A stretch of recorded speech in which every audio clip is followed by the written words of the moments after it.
என்ன ப்ரோ திடீர்னு ஃபேஸ்லாம் காமிச்சு வீடியோ போடுறீங்க அப்படின்னு கேட்கலாம். ஃபேஸ் காமிச்சு போடாதான் வியூஸ் போகுமா? ஸோ அதனால தான் வந்து பார்த்தீங்கன்னா ஃபேஸை வந்து சர்க்கிளாக போட்டிருக்கேன். என் ஃபேஸை பார்க்கும்போது எனக்கே சிரிப்பாக வருது. சரி ஓகே, இன்னைக்கு என்ன கான்செப்ட் அப்படின்னு சொல்லிட்டு பார்த்தலாமா? ஸோ இன்னைக்கு என்ன கான்செப்ட் அப்படின்னு பார்த்தீங்கன்னா கிராக். ஓகேங்களா, கிராக் அதாவது எந்த ஒரு சாஃப்ட்வேராக வேணாலும் இருக்கட்டும், கிராக் அப்படின்னு சொல்லுவாங்க. இந்த சாஃப்ட்வேர் எதுக்குடா காசு கொடுத்து வாங்குற, கிராக் அவைலபிள் இருக்குடா, இந்த சாஃப்ட்வேர் எதுக்குடா காசு கொடுத்து வாங்குற, கிராக் அவைலபிள் இருக்குடான்னு சொல்லிட்டு எல்லாமே வந்து கிராக் யூஸ் பண்ணுவோம். ஸோ அந்த கிராக்கை வந்து எப்படி கிராக் பண்ணுறாங்க, தட்ஸ் மீன்ஸ் ஒரு ஒரிஜினல் டூலை எப்படி கிராக் பண்ணுறாங்க, அது எப்படி நம்ம கைக்கு வருது, அதாவது அது வெளியிடறதுலேருந்து நம்ம கைக்கு எப்படி வருதுன்னு சொல்லிட்டு கம்ப்ளீட்டாக பார்க்கலாம். அது எப்படி கிராக் பண்ணுறது அப்படின்னு சொல்லிட்டு பார்க்கலாம். ஸோ ஃபஸ்ட்டு ஒரு ப்ராடக்ட் எடுத்துக்கலாம். அது எந்த ஒரு ப்ராடக்டாக வேணாலும் இருக்கலாம். ஓகேங்களா, எக்ஸாம்பிளுக்கு ஒரு டூல் வச்சுக்கலாம்.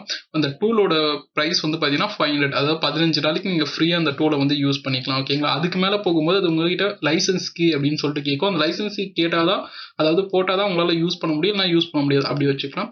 15 நாள் யூஸ் பண்ணிட்டீங்க. இப்போ உங்ககிட்ட லைசன்ஸ் கேட்குது, உனக்கு பேமெண்ட் வாங்கணும், அப்படின்னா வேற எதனா டூல் வந்து யூஸ் பண்ணணும். கரெக்டா? ஸோ நம்ம நார்மல் பீப்புள்ஸ்லாம் என்ன பண்ணுவோம், இக்னோர் பண்ணிடுவோம். சம்டைம் பேமெண்ட் கொடுத்து வாங்குவோம், அப்படின்னா பேமெண்ட் கொடுத்து வாங்க மட்டும் விட்டுருவோம். அப்படின்னா கிராக்கு போய் தேடுவோம். கரெக்டாக கிராக் அந்த டூல் எதனா இருக்கா அப்படின்னு சொல்லிட்டு சர்ச் பண்ணுவோம். இதுதான் நம்மளோட நார்மல் யூசர்ஸ். பட் ஆனால் சில டெவலப்பர்ஸ் இருக்காங்க. அவங்க என்ன பண்ணுவாங்க அப்படின்னா, அந்த டூல் இருக்குது பார்த்தீங்களா, அந்த லைசன்ஸ் கேட்குதுல, அந்த டூலை ரிவர்ஸ் இன்ஜினியரிங் சொல்லுவாங்க. ரிவர்ஸ் இன்ஜினியரிங் மீன்ஸ் என்னன்னா, திருப்பி அதை அசம்பிள் லாங்குவேஜுக்கு வந்து சேஞ்ச் பண்ணுவாங்க. அசம்பிள் லாங்குவேஜுக்கு சேஞ்ச் பண்ணிட்டு அதில் எந்த இடத்துல எந்த பர்டிகுலர் பார்ட்டில் வந்து அந்த லைசன்ஸ் கேட்குற பார்ட் இருக்கோ அந்த பார்ட்டை என்ன பண்ணுவாங்க, பைபாஸ் பண்ணிடுவாங்க. அதாவது அது கேட்காத மாதிரி விட்டுருவாங்க, கேட்காத மாதிரி செட் பண்ணி வச்சிருவாங்க. அதுக்கப்புறம் நம்ம வந்து பார்த்தீங்கன்னா நம்மளுக்கு வந்து ரிலீஸ் பண்ணுவாங்க. அதை நம்ம யூஸ் பண்ணுவோம், நமக்கு வந்து கேட்காது. அந்த மாதிரி ப்ராடக்ட்டை வந்து எப்படின்னா பைபாஸ் பண்ண வைப்பாங்க. அதான் டெவலப்பர். சில டெவலப்பர்ஸ் இருக்காங்க, எல்லாரும் அப்படி பண்ண மாட்டாங்க. சில டெவலப்பர்ஸ் மட்டும் அந்த சில வெப்சைட்லாம் பார்த்தீங்கன்னா அப்லோட் பண்ணுவாங்களே, அவங்களாம் சில பேர் வந்து பார்த்தீங்கன்னா டெவலப்பர்ஸாக தான் கண்டிப்பாக இருக்கும். ஸோ இது பண்ணலாமான்னு கேட்டிங்கன்னா கண்டிப்பாக பண்ணக்கூடாது. ஏன்னா கம்பெனி சைடில் இது டெவலப் பண்ணுறதுக்கு வந்து பார்த்தீங்கன்னா நிறைய ஹார்ட் ஒர்க் போட்டிருப்பாங்க, டீம் ஒர்க் போட்டிருப்பாங்க, நிறைய எஃபெக்ட் போட்டிருப்பாங்க, நிறைய ப்ராஃபிட் போட்டிருப்பாங்க.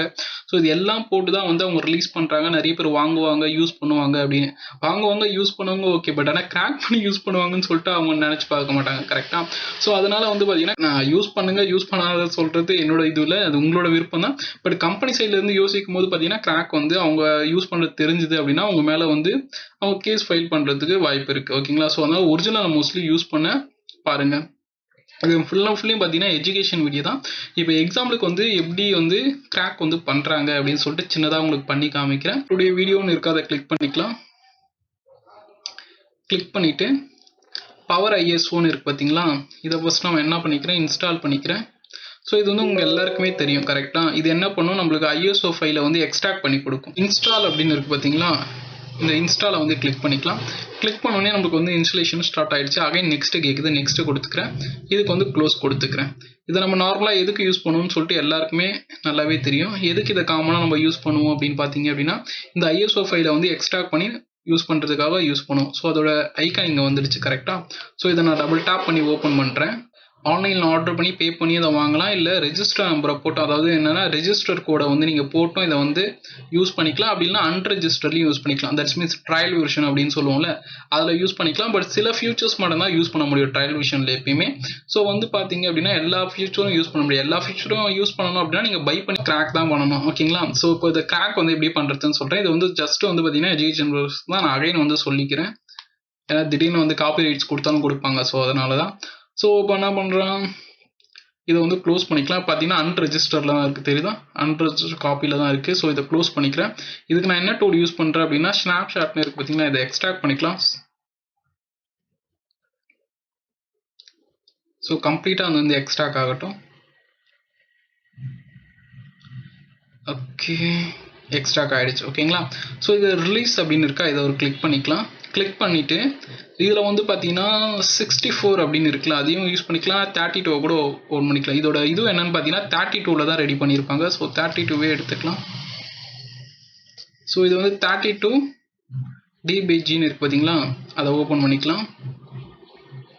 ஸோ ஓப்பன் பண்ணிங்க அப்படின்னா இந்த மாதிரி தான் இருக்கும். தென் என்ன பண்ணணும்னா, இது இருக்குது பார்த்தீங்களா, எந்த டூலை வந்து கிராக் பண்ண போகிறோமோ அந்த டூல் மேலே ஏரோ மார்க்கை வச்சு உள்ளே இழுத்துட்டு வந்து இப்படி போடணும். உடனே இந்த மாதிரி தான் இருக்கும். என்னடா ஏதோ புரியாத நம்பரை அடுக்கி வச்ச மாதிரி இருக்குது அப்படின்னு சொல்லிட்டு நல்லாவே கேட்குது. ஸோ இது என்ன சொல்லுவாங்கன்னா அசம்பிளி லாங்குவேஜ் அப்படின்னு சொல்லுவாங்க. ஸோ மிஷினுக்கு ஈஸியாக வந்து புரிகிற மாதிரி இருக்கும் ஓகேங்களா. ஸோ அந்த காலகட்டத்தில் தான் இதை தான் யூஸ் பண்ணியிருந்தாங்க. இந்த கால்குலேட்டர் மாதிரி இருக்கும், வச்சு டப்ப தட்டிகிட்டே இருப்பாங்க. அக்குமுலேட்டர், மூவ், ரெஜிஸ்டர், அந்த இதுலாம் கான்செப்டில் வரும் உங்களுக்கு. ஏல வந்து அந்த வேல்யூவை போட்டு இதில் வந்து நிறைய மேத்தமெட்டிக்ஸ்லாம் பண்ண முடியாது, கொஞ்சம் கொஞ்சமாக தான் பண்ண முடியும். ப்ராசஸும் ரொம்ப ஹையாக இருக்கும். ஸோ அதனால தான் வந்து பார்த்தீங்கன்னா நிறைய ஹையர் லெவல் லாங்குவேஜ்லாம் வந்துருச்சு. பட் இருந்தாலுமே இது உங்களுக்கு தெரிஞ்சது அப்படின்னா ஆர்இடினா ரீசெட்டு, மூவ், பாப்னா டிலீட் பண்ணுறது. ஸோ அது மாதிரி நிறைய இருக்குது. சில ரெஜிஸ்டர்ஸ்லாம் நம்ம தெரிஞ்சுட்டா நல்லது. ஓகே, இப்போ நம்ம இதெல்லாம் தெரிஞ்சுக்கணும். இப்போ நம்மளோட ப்ராப்பர்ட்டி என்ன அப்படின்னு பார்த்தீங்கன்னா எப்படி வந்து அந்த லைசன்ஸை வந்து பைபாஸ் பண்ணுறது அதான் ஓகேங்களா. இதில் என்டர் ரெஜிஸ்டர் கோடுன்னு இருக்கா, இதில் எதனா ஒன்று டைப் பண்ணிக்கிறேன். இது நல்லா இன்ட்ரெஸ்டிங்காக இருக்கும். தட்ஸ் மீன்ஸ் இதை கண்டுபிடிக்கிறது, லைசன்ஸ் கீ பைபாஸ் பண்ணுறது, இதெல்லாம் ரொம்ப வந்து பார்த்தீங்கன்னா ரொம்ப காம்ப்ளிகேட்டடாக ரொம்ப ஜாலியாக இருக்கும். நெக்ஸ்ட் வந்து பார்த்தீங்கன்னா ஓகே அப்படின்னு கொடுத்துக்கிறேன். இதில் வந்து எரர் அடிக்குது, ஏன்னா தப்பாந்து போட்டால் தப்பு தான் காமிக்கும். இது எப்படி காமிக்குது, the user name or serial number is invalid அப்படின்னு காமிக்குது. அதாவது நீங்கள் போட்டிருக்க யூசர் நேம் பாஸ்வேர்டு வந்து தப்பு அப்படின்னு சொல்லுது கரெக்டாக. ஸோ இது தப்பு அப்படின்னு சொல்லுதுன்னா இது கண்டிப்பாக ஆன்சர் வந்து என்னன்னு தெரிஞ்சிருக்கணும். இப்போ நான் உங்ககிட்ட ஒரு கொஸ்டின் கேட்குறேன் அப்படின்னா நீங்கள் அதுக்கு ஒரு ஆன்சர் பண்ணுவீங்க. அந்த ஆன்சர் கரெக்டாக தப்பான்னு எனக்கு தெரியும். கரெக்டாக தப்பாக இருந்துச்சுன்னா தப்புன்னு சொல்லுவேன், சரியாக இருந்துச்சுன்னா சரியாக சொல்லுவேன். அப்போ என்ன அர்த்தம், எனக்கு வந்து தெரிஞ்சிருக்கு அப்படின்னு அர்த்தம். ஸோ இதுக்கும் அது மாதிரி பார்த்தீங்க அப்படின்னா இந்த ஆன்சர் வந்து கரெக்டாக தப்பான்னு தெரிஞ்சிருக்கு கரெக்டாக. அப்போது ஆன்சர் இதுக்குள்ளே தான் இருக்குது, சாஃப்ட்வேருக்குள்ளே தான். ஸோ அதனால தான் வந்து பார்த்தீங்கன்னா இந்த சாஃப்ட்வேர் பிரித்து போட்டு வச்சிருக்கோம், டிஸ்அசம்பிள் பண்ணி வச்சிருக்கோம் ஓகேங்களா. உங்களுக்கு புரியுற மாதிரி சொல்லணும் அப்படின்னா. ஸோ ஃபஸ்ட்டு என்ன பண்ணலாம், இந்த மாதிரி லாங்குவேஜில் இருந்தால் நம்மளுக்கு சுத்தமாக புரியாது கரெக்டாக. நம்மளுக்கு எல்லாமே தெரிஞ்சதுன்னா வேர்ட்ஸ் தான், சென்டென்ஸ் தான். இப்போ நம்ம படித்தோம்னா அந்த மாதிரி சென்டென்ஸாக இருந்தால் தான் நம்மளுக்கு தெரியும். ஸோ அப்போ என்ன பண்ணலாம்னா ரைட் கிளிக் பண்ணிக்கலாம். இதில் வந்து பார்த்தீங்க அப்படின்னா சர்ச் ஃபார் அப்படின்னு இருக்கா, அதை கிளிக் பண்ணிக்கலாம். இதில் ஆல் மாடல்ஸ்னு இருக்கா, அதை கிளிக் பண்ணிவிட்டு இதில் வந்து ஸ்ட்ரிங் ரெஃபரன்ஸ்னு இருக்கா, அதை கிளிக் பண்ணிக்கலாம். உள்ளே இருக்கிற எல்லா சென்டென்ஸும் வந்து என்ன ஆகும்னா லோட் ஆகும். இதை டெக்னிக்கல் டைமில் என்ன சொல்லுவாங்கன்னா ஸ்ட்ரிங்ஸ் எல்லாமே வந்து என்ன பண்ணும், எடுக்கும். இதில் என்னென்ன ஸ்ட்ரிங்ஸ் இருக்குன்னு, அதாவது சென்டென்ஸ் நேம் தான் என்ன சொல்லுவாங்க, ஸ்ட்ரிங்ஸ்னு சொல்லுவாங்க. அதாவது வேர்ட்ஸ்ன்னு சொல்லுவோம்ல, அதுதான் என்ன சொல்லுவாங்க, ஸ்ட்ரிங்ஸ் அப்படின்னு சொல்லுவாங்க. அந்த ஸ்ட்ரிங்ஸ் எல்லாத்தையுமே இது வந்து என்ன பண்ணுது, உள்ளே வந்து லோட் பண்ணிக்குது. அந்த ஸ்ட்ரிங்ஸை வச்சு தான் நம்ம என்ன பண்ண போகிறோம் அப்படின்னா பைபாஸ் வந்து பண்ண போகிறோம். ஸோ எப்படி பண்ண போகிறோம் அப்படின்னா the username or serial number is invalid அப்படின்னு சொல்லிட்டான். ஸோ இன்வாலிட்னு சொன்னா இது கண்டிப்பாக தெரிஞ்சிருக்கும். அப்போ என்ன பண்ணோம், இதையே நம்ம வந்து என்ன பண்ணலாம், கீ பாயிண்டாக வச்சு உள்ளே லோட் பண்ணலாம். இங்கே ஒரு எரர் அடிக்குதுல, இந்த எரரையே உள்ளே லோட் பண்ணி கீ பாயிண்டாக வச்சு நம்மளால எதனா பண்ண முடியுதா அப்படின்னு சொல்லிட்டு பார்க்கலாம். ஸோ அது இன்ஸ்டால் ஆகிற நேரத்தில் நீங்கள் என்ன பண்ணுங்க அப்படின்னா அந்த லைக் பட்டனையும் சப்ஸ்கிரைப் பட்டனையும் ஒரு கிளிக் பண்ணிட்டீங்க அப்படின்னா கரெக்டாக வந்து லோட் ஆகிடும். கரெக்டாக வந்து நம்மளுக்கு வந்து பார்த்தீங்கன்னா கிராக்கும் ஆகிடும். ஸோ கம்ப்ளீட் ஆகிடும். பண்ணிட்டீங்கல்ல, பண்ணிட்டே இருப்பீங்க.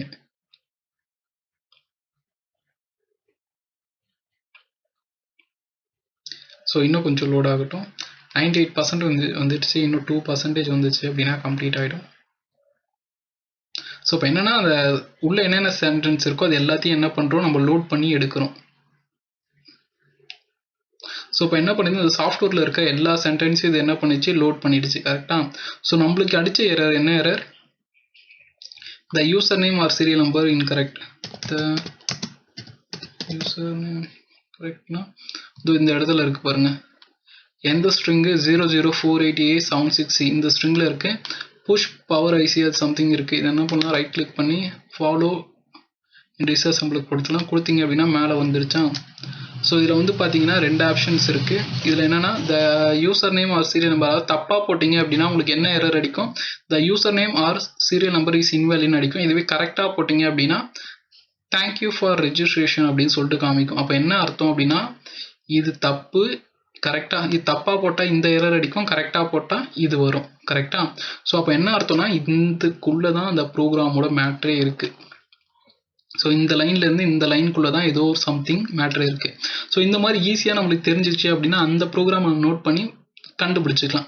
ஸோ ஏன்னா ஒவ்வொன்றா ஸ்க்ரால் பண்ணி கண்டுபிடிக்கிறதுன்றது இம்பாசிபிள், ஏன்னா நிறைய கொடுத்துருப்பாங்க கரெக்டாக. ஸோ இந்த மாதிரி இருந்துச்சுன்னா நம்மளுக்கு அப்போது எத்தனை கோடு இருக்குது, இந்த கோடுக்குள்ளே தான் சம்திங் இருக்குது அப்படின்னு நம்மளுக்கு தெரிஞ்சிருச்சு. ஸோ இப்போ நம்ம என்ன பண்ணலாம் அப்படின்னா லைட்டாக இதை ரீட் பண்ணி பார்க்கலாம் எதனா புரியுதா அப்படின்னு. ஸோ வந்து பார்த்தீங்க அப்படின்னா டெஸ்ட் அப்படின்னு சொல்லிட்டு கொடுக்குறாங்க, இடிஐன்னு சொல்லிட்டு 2 இதுவும் டெஸ்ட் பண்ணுறாங்க. இதுவும் மேட்ச் ஆகுதா அப்படின்னு. மேட்ச் ஆச்சு அப்படின்னா ஓகே, மேட்ச் ஆகலை அப்படின்னா இந்த எரர் அடிக்கும். அதாவது ஜம்ப் ஈக்குவல், அதாவது ஈக்குவலாக இருந்துச்சு அப்படின்னா தேங்க்ஸ் ஃபார் இதுன்னு வரும். இதுவே ஜம்ப்னா அந்த ஜேஎன்இனா ஜம்ப்பு, என் ஃபார் நாட்டு, இ ஃபார் ஈக்குவல், நாட் ஈக்குவலாக இருந்தால் இது அடிக்கும். ஜேஎன்னா ஜம்ப் ஈக்குவல் அப்படின்னா இது அடிக்கும் ஓகேங்களா. ஸோ நாட் ஈக்குவல், அதாவது தப்பான பாஸ்வேர்டாக இருந்தால் இந்த மாதிரி கொடு, கரெக்டான பாஸ்வேர்டாக இருந்தால் அந்த மாதிரி கொடு அப்படின்னு சொல்லிட்டு எழுதி வச்சுருக்காங்க. ஸோ நம்ம கொடுக்கறது எல்லாமே தப்பாக தான் இருக்கும், அது நம்மளுக்கு தெரியும் நல்லாவே. ஸோ இதில் என்ன சொல்லுது, தப்பாக இருந்துச்சு அப்படின்னா அதை ஜம்ப் பண்ணு அப்படின்னு சொல்லியிருக்காங்க, கரெக்டாக. ஸோ இப்போ நம்ம இது எப்படி பைபாஸ் பண்ணலாம் அப்படின்னா, நம்மளுக்கு தெரியும் நம்ம கொடுக்கறது வந்து தப்பான லைசன்ஸ் கீயாக தான் இருக்கும்னு தெரியும். பட் ஆனால் இதில் என்ன பண்ணியிருக்காங்கன்னா, கரெக்டாக கொடுத்தா மட்டும் தேங்க்யூ ஃபார் வரா மாதிரி கொடுத்துருக்காங்க. ஸோ அப்போ இங்கே தான் வந்து மேட்ரு இருக்குது. ஜம்ப் ஈக்குவல் அப்படின்னு, அதாவது ஈக்குவலாக இருந்தால் மட்டும் அந்த இடத்துக்கு ஜம்ப் பண்ணு அப்படின்னு சொல்லிட்டு அதில் எழுதி வச்சுருக்கானுங்க. ஸோ நம்ம என்ன பண்ண போகிறோம், இதுதான் பிரேக் பண்ண போகிறோம். இதில் அசம்பிள்னு இருக்கா, அதை கிளிக் பண்ணிக்கலாம். இதில் என்ன சேர்த்துக்கிறேன், அதாவது இதில் என்ன கொடுத்துருக்காங்க, ஈக்குவலாக இருந்தால் மட்டும் தேங்க்யூ ஃபார் ரெஜிஸ்ட்ரேஷன் வரணும் அப்படின்னு கொடுத்துருக்காங்க. நான் என்ன பண்ணுறேன், நாட் ஈக்குவலாக இருந்தால் மட்டும் வரணும் அப்படின்னு கொடுத்துருக்கேன். இந்த கீப் சைஸு, இந்த ஃபில்லு இதெல்லாம் வந்து டிக் பண்ணி வச்சுக்கிட்டு ஒரு ஓகே கொடுத்துக்கலாம். இதுக்கு கேன்சல் கொடுத்துக்கலாம். ஸோ இதுக்கு என்ன பண்ணலாம் அப்படின்னா, இங்கே ஒரு பேண்டேஜ் சிம்பிள் இருக்குல்ல, அதை கிளிக் பண்ணிட்டு பேட்ச் ஃபைல் அப்படின்னு கொடுத்துக்கலாம். ஸோ இதுக்கு எதனா ஒரு நேம் கொடுத்துக்கலாம். எக்ஸாம்பிளுக்கு நான் கிராக் அப்படின்னு கொடுத்துட்டு exe அப்படின்னு கொடுத்து சேவ் கொடுத்துக்கிறேன். பார்த்தீங்கன்னா ஓகே அப்படின்னு சொல்லிடுச்சு. நெக்ஸ்ட்டு ஓப்பன் பண்ணிக்கலாம். ஓப்பன் பண்ணிவிட்டு இதெல்லாம் க்ளோஸ் பண்ணிக்கலாம், இனிமேல் தேவையில்லை. ஜஸ்ட் ஒரு ரீஃப்ரெஷ் பண்ணிக்கிறேன். ரீஃப்ரெஷ் பண்ணிவிட்டு அந்த கிராக் அப்படின்னு கொடுத்துருக்கோம் பார்த்தீங்களா, அதை ஓப்பன் பண்ணிக்கலாம். அதாவது நம்ம இப்போ பண்ணது. ஸோ இதுக்கு என்டர் த கோட் அப்படின்னு கேட்குது, நம்மளுக்கு அதில் எதுவும் தெரியாது. ஸோ அப்படியே கொடுத்துட்டு ஓகே அப்படின்னு கொடுக்குறோம். இதில் என்ன வருது, தேங்க்யூ ஃபார் யுவர் ரெஜிஸ்ட்ரேஷன் வருது, ஓகே கொடுத்துக்கலாம். பார்த்தீங்க அப்படின்னா பைபாஸ் பண்ணியாச்சு, பார்த்துருப்பீங்க. தேங்க்யூ ஃபார் ரெஜிஸ்ட்ரேஷன் வந்துடுச்சு. இன்னுமே இதை நம்ம இன்னும் கொஞ்சம் டீப்பாக அதை வந்து ஒவ்வொரு லைனாக நான் வந்து ரீட் பண்ணேன், இதுக்குன்னு கொஞ்சம் டைம் ஸ்பெண்ட் பண்ணி பண்ணேன் அப்படின்னா இதோட ஃபுல் ஃபீச்சருமே வந்து பார்த்தீங்க அப்படின்னா நம்ம ஆக்சஸ் பண்ணுற மாதிரி பைபாஸ் வந்து பண்ணிக்கலாம். இப்போதைக்கு வந்து பார்த்தீங்கன்னா சிம்பிளாக நம்ம பேசிக் பைபாஸ் வந்து பண்ணியிருக்கோம். ஸோ அப்போ உங்களுக்கு வந்து ஒரு பேசிக் ஒரு ஐடியா கிடச்சிருக்கும் எப்படி பண்ணுறாங்க அப்படின்னு சொல்லிட்டு. இந்த மாதிரி தான் பண்ணுவாங்க. அதனால தான் நம்ம டவுன்லோட் பண்ணும்போது வந்து பார்த்தீங்க அப்படின்னா ஒரே ஒரு ஃபைல் மட்டும் தனியாக இருக்கும். அந்த exe ஃபைலை காப்பி பண்ணி அந்த ஃபைல் லொக்கேஷனுக்குள்ளே பேஸ்ட் பண்ணுற மாதிரி கொடுத்துருப்பாங்க. இப்போ எதுக்கு அந்த மாதிரி கொடுக்குறாங்க அப்படின்றது தான், நான் பேட்ச் ஃபைல் கொடுக்கும்போது எந்த லொக்கேஷனில் இருக்கோ அதுக்குள்ளேயே கொடுத்துட்டேன். பட் அவங்க கொடுக்கும்போது தனித்தனியாக உங்களுக்கு வந்து கொடுப்பாங்க, கம்பேர் தெரியணும் அப்படின்னு சொல்லிட்டு. ஓகேங்களா. ஸோ இப்போ வந்து உங்களுக்கு ஒரு ஐடியா கிடச்சிருக்கும். ஸோ யாராவது சப்ஸ்கிரைப் பண்ண மறந்துன்னா அந்த பட்டனை கிளிக் பண்ணிவிடுங்க, லைக் பட்டனையும் ஒரு கிளிக் பண்ணிட்டு போங்க. ஸோ இன்னொரு நல்ல வீடியோவில் மீட் பண்ணுறது இருக்கு. டாட்டா, பை பை.